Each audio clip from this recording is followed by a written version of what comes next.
Win Over Depression. I am your host, Tamara Trotter.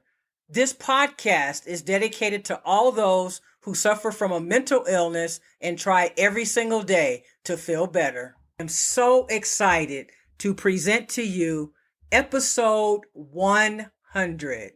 Today, we have a special guest, Mr. Mark Christopher Lawrence. You may know him from The Pursuit of Happiness, and he's going to talk to us about his brand new movie that was released today called Bringing Back Christmas.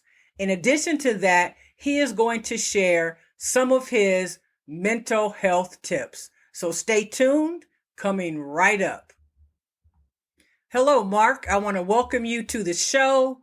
Thank you so much for being here. So I know that you have a special project coming up. Could you tell us about it? Yes, bringing back Christmas, streaming everywhere, coming November 17th. It's a faith-based film that brings to people a family-friendly approach to Christmas, and really the reason why Christmas is Christmas. It gets back to that. It starts off as somebody having a life trauma and just really considering suicide, and an angel appears and shows him somebody that has worse problems than him. And it's really an uplifting piece. It's funny, it's touching, it's moving, and really focuses on what Christmas is all about. Oh, I love that. I love that. I'm sure that you're probably aware that over 600,000 people commit suicide every year. And that means that 1 in every 50 seconds. So, that's what this podcast is all about, really wanting to reduce the episodes of depression, but also educate people on how important it is to not give up, to stay in the game of life and accept the fact that change in life is going to happen. And we have to just learn how to cope with change, how to deal with change. Well, that's one thing about this industry, about this career, is that you have very high highs, and then when it's over, you can easily slip into some very low lows. If you go for several months without working, like we just did with the writers and actors strike, a lot of people were very depressed and filled with anxiety, and how we're going to pay our bills and all this. So this is right up my alley. This thing hits home. Yeah, it sounds like it. So how did you deal with the highs and the lows and just dealing with the writer's strike? Was there anything that you did in particular to help you make it through? Well, I'm a stand-up comedian as well, so I was able to just go and do some stand-up and go and MC some events, and so that kept me afloat. And now that things are opening back up, opportunities are back. So we're just looking forward to what's next, Yeah, yes, absolutely. Absolutely. So one of Plus the things, yes, absolutely. How can we forget faith? And so I'm glad that you talked about faith, because I feel like faith is what really keeps us going. And then also hope, just really remembering that if we can hold on to hope, then we can continue to do what we do every day, knowing that nothing is going to last always. And that's one of the messages that I share on the podcast on a regular basis, is that, like you just said a few minutes ago, you have your ups and your lows, your good and your bad. That's part of life. But you have to be able to bounce back when it comes to the lows. Well, I often tell people that when people choose suicide, for example, that's a very permanent reaction to a temporary issue. Absolutely. I had a friend in college tell me one time, look, you're going to get through this. The thing you don't know is if it'll come out in your favor or not, and you don't know how long it's going to take, but you'll get through it. So persevere. Yes, absolutely. And I often say that perseverance is 99.9% of success. And so, even probably with starting your acting career, I'm not sure where you got started, but you probably had some times when, I don't know, maybe you doubted whether or not this was your career path, and you Obviously you've made it and you've been doing it for quite a while. So to me, that is belief in yourself. Would you agree? Well, I'll tell you right now that every time that I've decided that things are not going well, I should probably be doing something else, and I go to find something else to do, God continuously shows me that He is God and that this is my path, and He will close the door to which I'm trying to enter, and immediately put me back into this performance space and say, "Here's where I need you to be." And Mm-hmm. once I let go and let God, then things really started taking off. Yes, absolutely. And so I know for me, how many doors have been closed before you move to the next one? Because I know I'm a little hard headed, and so I'm like, he's moving me in a different direction, and I'm still trying to do the same things over and over again. So how good are you at that, with knowing when Well, it's time to move on? Well, usually I mean, it's been very dramatic instances of God closing a door. For Mm-hmm. example, before I did the movie Terminator 2, I had been out of work for the first time for more than 2 months, Wow. and I had auditioned for Terminator 2 like 3 months prior, and Mm-hmm. I was looking through the LA Weekly for something else to do, and I saw this ad. It was like a full page ad: "Learn to deal cards. We have placement in Monaco, Reno, Vegas, Laughlin. 6-figure incomes. We'll teach you. Come to the first class for free, and if you like it, it's $499." So I go down to the first class and sit there. And before the first break came, Suits came in and shut the class down. Oh, They were wow. laundering they were laundering money through the class, and so I was so glad I didn't give them my $499 because I really couldn't afford it at the time.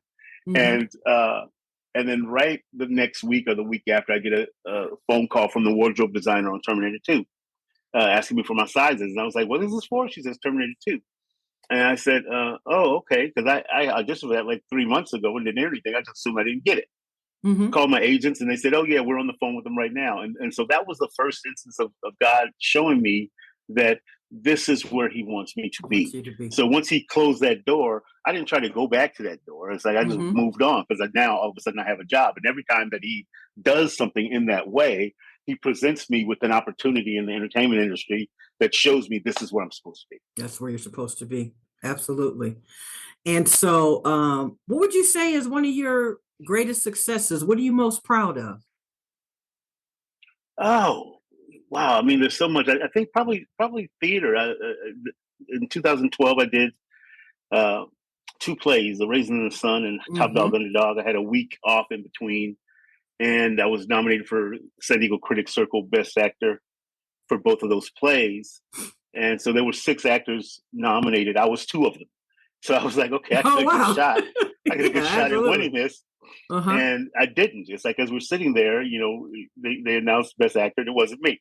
And Hmm. then they begin to talk about an award, Outstanding Actor of the Year, and they started describing the plays. And my director was sitting in front of me at the theater where the awards were happening, and she just started screaming. She turned around and looked. She says, "I knew it was you." And so I ended up winning the Outstanding Actor of the Year from San Diego Critics Circle that year. Oh, congratulations. Thank you, Congratulations. And do you live and in I'm San proud of Diego that. Yeah, still? Yeah, yes, that's your hometown yes. where you live. Being acknowledged there is super important. So so you talked about, COVID really has affected a lot of different industries. And Hmm. so I know that you said that you went to do some stand-up comedy and some emceeing here and there. So were you profoundly affected, other than your career, with what went on with COVID? Did you have any low times, or how did you kind of manage Well, through during that? COVID, I mean, it shut everything down. I mean, all the Mm-hmm. clubs were shut down. People started doing some things on Zoom, but I hated doing comedy on Zoom because people aren't focused when they're sitting in their homes. There's Mm-hmm. animals and kids and everything's running through. So for me, it was very difficult. But what I did was I spent time between my home, my mom's home, and my sister's home just to sort of keep uh, some sanity. It's like Mm-hmm. I needed my family in that time, and so I spent time with them, and that helped. And that helped. That helped. That's awesome. That's awesome. So this project that you're working on is coming out on the 17th. Is that right? It's coming out on the 17th. The Yeah, The yeah, we Christmas shot that. project? Yeah, we shot that last year, so it'll be streaming starting the 17th. Okay, awesome. So, what would you say? Because oftentimes people that listen to my podcast, they are trying to learn to cope with situations and circumstances that enter into their lives. What would you say to someone who might be contemplating suicide? I would say that you look in and amongst your friends and family and figure out what your circle is. And the people that give you real answers and real support, and start having conversations. Don't fight the battle alone. Hmm. I love that. I love that as well. And so, as a Black male, I know that we're probably, well, Black people in general just are not really responsive when it comes to mental health. So, do you have a message for the Black community and Black males in particular when they're dealing with, just dealing with their emotions? I think it's a simple message that it's okay to have emotions. It's okay to grieve. It's okay to cry. It's okay to be upset. It's okay to be happy. Um, Hmm. and in that, again, don't do those things alone. I think we as a people have for years have decided that Black men, have to be stronger than this, that, or the other. But what we have to do is realize that first and foremost, we are humans, and humans experience situations where that drive our emotions and that drive our pains and our angers and our fears, and we have those things, and to keep them bottled up inside, that's where we get into trouble when we don't have uh, the opportunity to share with people that we trust with information. And so I think that like for me, example, we have 9 friends that we are a very tight knit circle, and Hmm. we help each other in all kinds of ways, and I can talk to anybody in that circle and know that it's safe and that we can have a conversation, and I'm going to get real answers, and I'm going to get real feedback, and I'm going to get real support. And I think we have to, as Black men, figure out what our circle is and tap into it. Wow, that is profound. Wow, that circle of friendship. Absolutely. I love to hear that. So, I just want to talk to you a little bit about your career. If there's someone that's listening that's thinking, I might want to become a comedian or an actor, do you think that it's a saturated market? What kind of advice or information would you want to give them to encourage them to maybe pursue the same type of career path that you chose? Well, first and foremost, I tell them to get some training. Don't go in and think because you look a certain way that you're going to get a job. Because if you walk into a room for an audition and I'm sitting there, I'm prepared and I know how to do this and I do it very well. And we're reading for the same part. If you don't have any training, you're not going to get the job. So Okay. first and foremost, get some training and continue to train. I train all the time. It's like I continue to take, for example, um, improv classes, because that helps me in 2 ways. It helps me with stand up and it helps me with scripted material. It helps me to find different nuances in scripted material and stand up. Some of the characters that I create in my workshop for improv, I find them popping out in my stand up. Those characters will come on stage with me, sometimes uninvited. Hmm. So, and which becomes comedy gold. So, if you have a dream, pursue it, because the thing is that you don't want to get to be older in life and have regrets that you didn't pursue the dreams that you were after. But get yourself trained so that you can do it right. Sure. Absolutely. Absolutely. All right. So where do you see yourself? Where does Mark Christopher Lawrence see himself in the next 3, 5, 7 years? 3 to What will you 5. be doing? I've already started, building the platform of producing and directing, and so 3 to 5, I think, we'll be in a space where we are a recognizable brand, and producing products that people will have a good time with, products that are safe for the whole family. And that's kind of what I'm looking into. Like, my stand up is clean, and so we're just working on projects that I want to be in, as opposed to waiting for somebody to put me into a project. So 3 to 5, I'm working for myself. Okay, I love that. And I appreciate the fact that you do offer clean comedy. And because oftentimes it feels as though when you use vulgarity or just words that, the words, the F word and all of that, it just doesn't seem to add anything to the comedy. So Mm-hmm. was that something that you decided from the very beginning? I'm going to be a clean comedian. That's my goal. And how were you? Yeah, go ahead. I'm sorry. I was in the 11th grade when I started comedy. So, I Okay. couldn't be anything other than that. I was living in my mother's Okay. house. Right. But then I used to open for Robin Harris sometimes out in a park on a Saturday at 2:00. And he was doing the very same act that he was doing in a club on Friday and Saturday night, but squeaky clean. Mm-hmm. And he said to me, he says, Mark, always write clean. You can work anywhere. He said, a joke that's dirty by premise, you can't clean it up.